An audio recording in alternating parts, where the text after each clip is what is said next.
বলে জি, আপনার রূহটা নেওয়ার জন্য আল্লাহ পাক হুকুম দিয়েছে। আদম আলাইহিস সালাম বলে একটু সময় দাও আমারে। আমার ছেলেদেরকে ডাক দে, বলে ছেলেরা রে, তোমরা কে কোথায় আছো? আমি তোমার বাবা আদম। আমার পরাণে ফল খাইতে চাই, জান্নাতি ফল খেতে চাই, কারণ আমি মারা যাব, আমি দুনিয়া থেকে চলে যাব। আমার মন চায় ওই জান্নাতের মধ্যে নেওয়া খেয়েছিলাম, জান্নাতের মধ্যে অনেক ফল খেয়েছিলাম, আমার মন চায় একটু ফল খাইতে। আদমের সন্তানেরা ফলের সন্ধানে বাইর হয়ে গেলেন।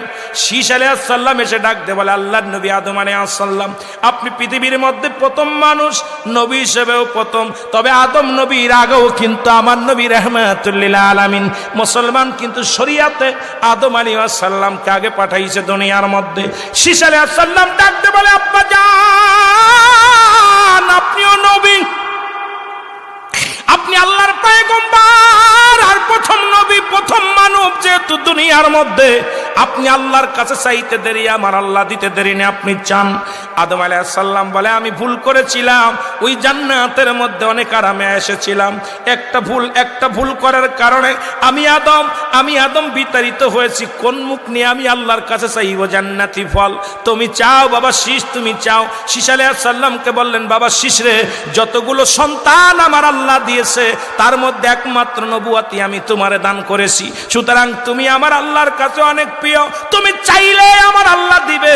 শীষ আলাইহিস সালাম চাইলেন আমার আল্লাহ, আমার আব্বা জান আল্লাহ শুনে নেন, যেহেতু একটা সন্তানের কাছে বাবার হলো 14টা হক, এই 14টা হকের মধ্যে 7টা হলো জীবিত থাকতে, 7টা হলো মৃত্যুর পরে। সুতরাং বাবাকে খুশি রাখার জন্য, বাবার ওই মনের চাহিদা মিটানোর জন্য আদম আলাইহিস সালামের সন্তান শীষ আলাইহিস সালাম দুটি হাত উঠায় দিলেন আল্লাহর দরবারে, আমার আল্লাহ তুমি আমার বাবাকে তুমি জান্নাত থেকে ফল পাঠায় দাও।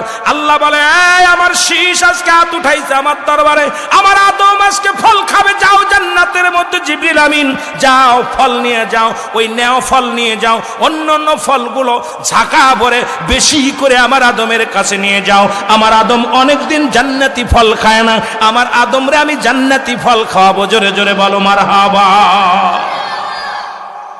ফল নিয়ে জিবরিল আমিন যখন ফেরেশতারা নিয়ে রওনা হয়ে গেলেন, আমার আল্লাহ ডাকতে বলে, ফেরেশতারা দাঁড়াও, জিবরিল দাঁড়াও, কারণ পৃথিবীর মধ্যে আমার আদমের যত সন্তান হয়েছে প্রত্যেকে জোড়ায় জোড়ায়, একটা ছেলে একটা মেয়ে, আমার শীষের সঙ্গে কোনো জোড়া দিই নাই, সুতরাং আমার শীষ অবিবাহিত আছে, যেহেতু নবুয়ত পেয়ে গেছে, জান্নাত থেকেই একটা সুন্দরী হুর নিয়ে যাও, কারণ দুনিয়ার কোনো মেয়ে শীষ আলাইহিস সালাম বিয়া করবে না, দুনিয়ার মধ্যে আমি বরাদ্দ করি নাই শীষের জন্য, এই জান্নাত থেকে একটা হুর নিয়ে যাও, এই হুরের সঙ্গে শীষ আলাইহিস সালামের বিবাহ পড়ায় দিবা, কারণ আদম আলাইহিস সালামের দায়িত্ব একেতে শেষ হয়ে যাবে। কারণ আদম আলাইহিস সালাম, মুসলমান শোনো, আদম আলাইহিস সালাম ছিল নবী, উনি মৃত্যুর আগে ওনার একমাত্র অবিবাহিত সন্তান, ওকে যদি বিয়া করায় দাও আদম আলাইহিস সালাম তার দায় মুক্ত হয়ে যাবে, চলে যাও, তাড়াতাড়ি চলে যাও।